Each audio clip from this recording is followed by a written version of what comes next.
Kenya and almost every African country was birthed by the ending of empire. Our borders were not of our own drawing. They were drawn in the distant colonial metropoles of London, Paris, and Lisbon, with no regard for the ancient nations that they cleaved apart. Today, across the border of every single African country live our countrymen with whom we share deep historical, cultural, and linguistic bonds.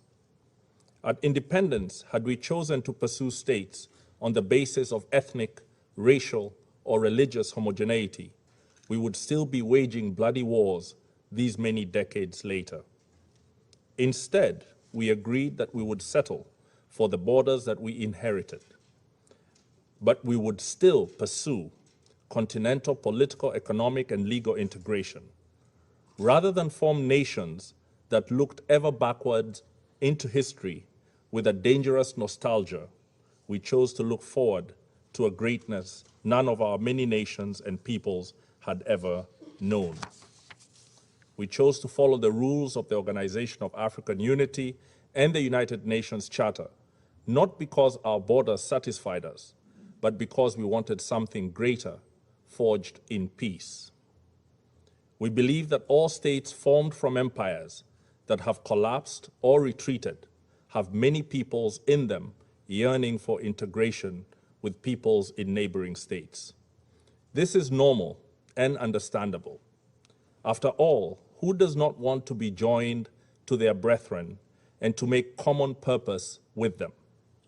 However, Kenya rejects such a yearning from being pursued by force.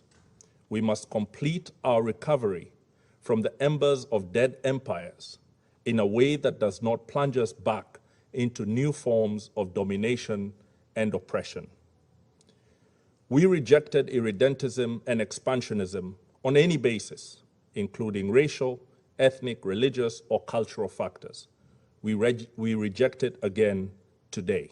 There's no doubt about it, we're living in times of catastrophic crisis where the lives of innocent civilians are sacrificed in the wars of their masters. Yes, in Ukraine, but not only.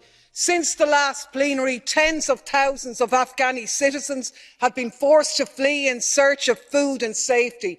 5 million children face famine, an agonising and painful death, a 500% increase in child marriages and children being sold just so they can survive, and not a mention of it, not here, not anywhere. No wall-to-wall TV coverage, no emergency humanitarian response, no special plenaries, not even a mention in this plenary, no Afghani delegations and no statements. My God, they must be wondering what makes their humanitarian crisis so unimportant. Is it the colour of their skin? Is it that they're not white, they're not European, that their problems come from a US gun or a US invasion? Is it that the decision to rob their country's wealth was taken by a despotic US president rather than a Russian one?